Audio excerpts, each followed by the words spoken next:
샬롬. 제목은 순종입니다. 하나님께서는 말씀대로 순종하는 사람을 기뻐하시고 축복하시지요. 하나님의 능력을 끌어내리는 힘이 바로 순종이기 때문입니다. 하나님께서 기뻐하시는 순종은 마지못해 억지로 따르는 것이 아니라 하나님의 마음을 알아 그 명령을 기쁨으로 행하는 것이지요. 하나님을 순종하여 온전히 순종하는 차원, 하나님을 사랑하여 온전히 순종하는 차원이 되면 사람 생각으로는 도저히 할 수 없는 일도 행하게 되고 어떠한 환경도 초월하게 됩니다. 참된 의인은 이처럼 하나님 보시기에 믿음으로 순종하는 사람이지요. 순종은 의인이 되기 위한 관문입니다.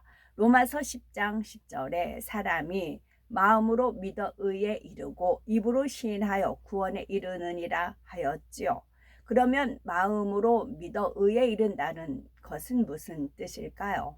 사람이 머리로만 아는 지식적인 믿음을 가지고 있으면 의에 이르지 못합니다. 그러나 마음으로 믿는 사람은 마음을 할례하여 하나님 말씀대로 살아가지요.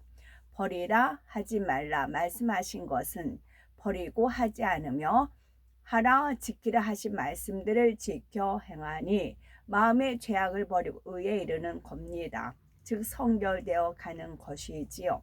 이렇게 마음으로 믿는 사람이 입술로 시인할 때 그것이 참이 되어서 구원에 이를 수가 있습니다.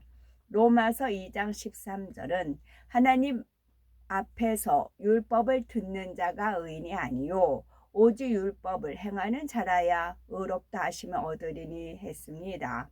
율법 곧 하나님의 말씀을 듣고 지켜 행할 때라야 의인이 될 수 있다는 뜻이지요. 하나님 말씀에 미워하지 말라 하셨으니 미움을 버리고 시기하지 말라 하셨으니 시기하지 않으며 원수도 사랑하라 하셨으니 원수도 사랑하며 하나님 말씀을 행함으로 순종하는 만큼 의인이 되었다 할 수가 있습니다. 따라서 마음으로 믿어 순종이 온전히 이루어질수록 참된 의인의 자격을 갖추는 것이지요. 또한 질서 안에서 하나님께 순종할 때 축복입니다. 세상에는 주종 관계나 조직 사회와 같이 순종이 잘 이루어져야 할 분야가 많지요. 질서 안에서 얼마나 순종이 잘 되어야느냐에 따라서 결과도 달라집니다. 예를 들어서 행복한 가정을 이루려면 부모는 자녀를 주 안에서 올바르고 지혜롭게 잘 자라도록 가르쳐야 하지요. 자녀는 부모님 말씀에 순종하여 빗나가지 않아야 합니다. 자녀가 부모님 말씀도 듣지 않고 늘 사고만 친다면 그 가정은 불행과 슬픔, 다툼이 끊이지 않을 겁니다. 반면에 자녀가 주 안에서 부모님의 말씀을 순종하여 사회에서도 귀 쓰임을 받는다면 부모는 더할 나위 없이 기쁠 겁니다. 사제지간의 경우도 마찬가지이지요. 스승의 입장에서는 제자가 깎듯이 스승을 존중하며 배운 것을 바로 깨우치고 잘 양식 삼아 활용하며 타의 모범이 되기를 원할 겁니다. 회사 사장 역시 잘 순종하며 성실하고 진실하며 지혜로워서 회사 발전에 기여하는 유능한 직원을 좋아하겠지요. 이처럼 질서를 쫓아 순종할 때 모든 것이 아름답게 이루어집니다. 하나님과 사람과의 관계에서도 동일하게 적용이 되지요. 하나님께서는 자녀들이 말씀대로 순종하는 것을 매우 기뻐하십니다. 마귀가 좋아하는 비진리를 쫓지 않고 하나님 말씀대로 행해 나가는 모습을 보실 때 얼마나 사랑스럽겠습니까? 하나님께서 아브라함에게 자기 생명보다 귀한 독자 이삭을 번제로 드리라 하였을 때 죽은 자도 살리시는 하나님을 온전히 믿고 기쁘게 순종하는 아브라함이 무척 사랑스러우셨을 겁니다. 이러한 아브라함의 믿음과 순종을 의로 여기신 하나님께서는 기뻐하시며 믿음의 조상으로 축복해 주셨지요. 그러면은 하나님 말씀에 순종하지 못하는 이유는 뭘까요? 사울 왕처럼 불순종을 거듭하여 하나님께서 싫어버린 바 된 사람도 있죠. 사무엘상 15장을 보면 그는 자기 생각 가운데 하나님께서 명하신 것도 불순종하고 맙니다. 하나님께서 사울 왕에게 아말렉을 진멸하라 명하셨지요. 그런데 사울은 자기 생각을 동원하여 아말렉의 아각 왕을 죽이지 않고 사로잡아 왔지요. 기름진 양과 소는 남기고 가치 없고 천한 것만 멸하였고요. 이러한 불순종으로 인해 사울 왕은 결국 하나님께 버림받아 왕위가 다윗에게 넘어가고 맙니다. 그래서 사무엘 선지자가 여호와께서 번제와 다른 제사를 그 목소리 순종하는 것을 좋아하심같이 좋아하시겠나이까. 순종이 제사보다 낫고 듣는 것이 수양의 기름보다 나으니 하며 사울 왕을 엄히 책망하는 것을 볼 수가 있습니다. 그러면 우리가 깨달아야 할 점은 무엇일까요? 사람이 자기의 생각 때문에 순종하지 못한다는 겁니다. 더구나 하나님의 말씀을 보면 우리에게 입력된 지식과는 반대되는 것이 참으로 많지요. 예를 들어 낮아져라 그러면 높아진다. 죽어져라 그러면 산다. 오른뺨을 때리면 왼뺨도 되어줘라 등의 말씀들을 보면 우리 생각과는 너무나 맞지 않습니다. 이러한 하나님의 말씀을 순종하지 못하면 하나님의 마음에 맞추어 하나님을 기쁘게 할 수가 없지요. 요한에서 4장 20절에 보는 바 그 형제를 사랑치 아니하는 자가 보지 못하는 바 하나님을 사랑할 수 없느니라 말씀하시었지요. 즉 내가 속한 가정이나 직장, 교회에서 눈에 보이는 사람의 마음도 맞춰주지 못하고 사랑하지 못하면서 어찌 눈에 보이지 않는 하나님을 사랑할 수가 있겠느냐라는 뜻입니다.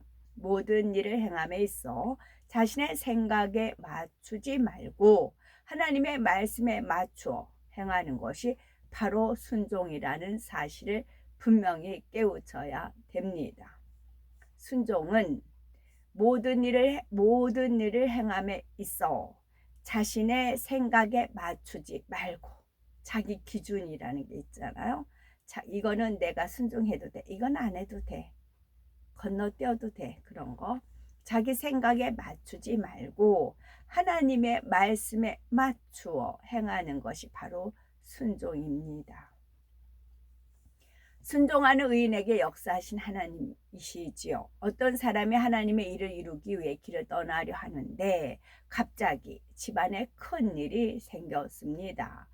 아이고 내 집에 문제가 생겼으니 어떻게 가나 하고 자기 생각을 동원하여 가지 않는다면 하나님 일은 어떻게 되겠습니까? 그러나 내가 하나님 앞에 작정했으니 가자 하고 순종을 하면 그 뒷일은 하나님께서 합력하여 선을 이루어 주십니다.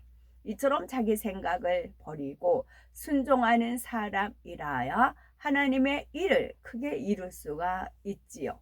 여기서 우리가 깨달아야 할 점은 자기 생각이 앞서게 되면 불순종이 나올 뿐더러 부부나 가족, 주변 사람들의 마음을 맞출 수도 없다는 겁니다. 하물며 사람의 마음과는 비교할 수 없이 크고 넓은 하나님의 마음을 어찌 맞출 수가 있겠습니까? 로마서 8장 7, 8절은 육신의 생각은 하나님과 원수가 되나니 이는 하나님 법에 굴복지 아니할 뿐 아니라 할 수도 없음이라. 육신에 있는 자들은 하나님을 기쁘시게 할 수 없느니라 말씀하신 대로이지요. 하나님께서는 사랑 자체이지만 공의 가운데 역사하시는 분이십니다. 순종치 않은 사람에게는 역사하실 수가 없습니다. 오직 순종함으로 의인이 되는 만큼 하나님께서 역사하셔서 형통하게 인도해 주시지요. 사르밧 과부의 경우만 보더라도 잘 알 수가 있죠. 당시에 가뭄이 매우 심해서 한 번 먹을 양식밖에 남지 않았지요. 그런데 하나님의 사람 엘리야가 그것으로 자기를 위해서 떡 한 조각을 만들어 오라고 하는 겁니다. 그러면서 약속하기를 이스라엘 하나님 여호와의 말씀이 나 여호와가 비를 지면에 내리는 날까지 그 통에 가루는 다하지 아니하고 그 병의 기름은 없어지지 아니하리라 하셨느니라 라고 합니다.